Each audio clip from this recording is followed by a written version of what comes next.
जय हिंद दोस्तों आपका ये डिक्टेशन निबंध से दिया जा रहा है और अब आपको ज़्यादा से ज़्यादा जो है डिक्टेशन वो निबंध से ही देने की कोशिश की जाएगी। निबंध का मैटर हो, आध्यात्मिक हो या फिर योजना कुरुक्षेत्र का मैटर हो या जीवनी हो, ऐसा ही मैटर देने की कोशिश करी जाएगी। क्योंकि अभी तक आपको जो है वो न्यूज़पेपर का मैटर दिया जा रहा था, हिंदुस्तान का था, जनसत्ता का था, दैनिक जागरण का था, लेकिन अब उससे कुछ हटकर मैटर देने की कोशिश की जा रही है। तो आप लोग ज़्यादा से ज़्यादा इन डिक्टेशंस को लिखिए, इनकी हिंदी भी बनाने की कोशिश कीजिए और अपना मैच करके देखिए कि आपने कितनी मिस्टेक्स करी है और हमें भी कमेंट करके बताइए।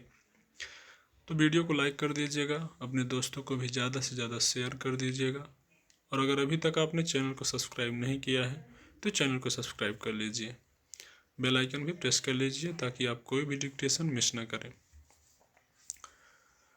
80 शब्द प्रति मिनट डिक्टेशन स्टार्ट।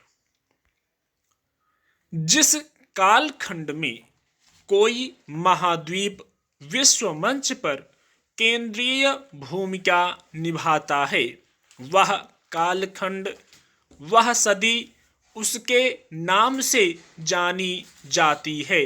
जैसे प्रायः हर दृष्टि से, हर अर्थ से 16वीं शताब्दी से 19वीं शताब्दी तक यूरोप विश्व मंच पर केंद्रीय भूमिका में रहा और ये सदियां यूरोपीय सदियों के रूप में अभिहित की गईं।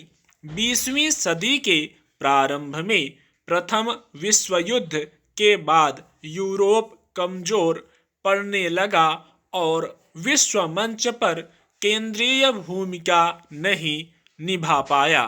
इस बीच विश्व मंच पर एशिया की केंद्रीय भूमिका की संभावनाओं को ध्यान में रखकर जहां एशियाई सदी के रूप में 21वीं सदी की परिकल्पना की गई, वहीं इस दौरान जिस तरह से एशियाई देशों में असाधारण रूप से राष्ट्रोपरि महाद्वीपीय लगाव का रुझान देखने को मिला, उससे इस परिकल्पना को बल भी मिला।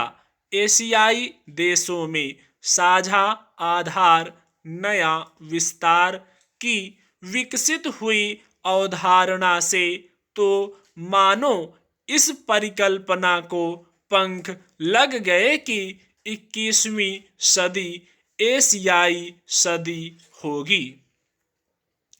यदि एशियाई सदी के रूप में 21वीं सदी की परिकल्पना की गई है तो यह कोई थोथी परिकल्पना नहीं है, इसके पीछे कुछ ठोस आधार हैं। एशिया संसार में क्षेत्रफल और जनसंख्या दोनों दृष्टियों से सबसे बड़ा महादेश है।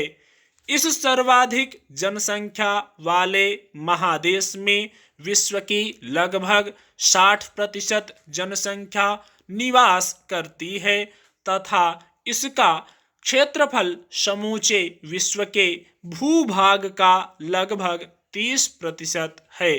दुनिया के इस सबसे बड़े महाद्वीप में जहां सर्वाधिक सांस्कृतिक विविधता है, वहीं अनेक प्राचीन धर्म यहीं उद्गमित हुए, अनेक प्राचीन सभ्यताएं यहीं पुष्पित पल्लवित हुईं।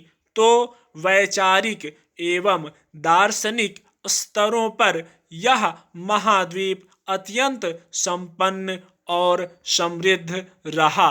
इन पारंपरिक तत्वों के अलावा यह भी सच है कि एशिया में वैसी यूरोप जैसी प्रतिद्वंद्विता नहीं विकसित हुई जैसी इंग्लैंड और फ्रांस तथा फ्रांस और जर्मनी के बारे में सदियों तक चलती रही थी और जिस कारण दो विश्व युद्ध हुए।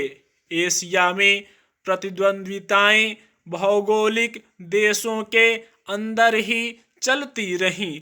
एशिया के दो सबसे बड़े देशों में आज कुछ प्रतिद्वंद्विता अवश्य दिख रही है, किंतु एशियाई अस्मिता को लेकर दोनों देशों में जो विश्व दृष्टि विकसित हुई है, इसमें जबरदस्त साम्य है।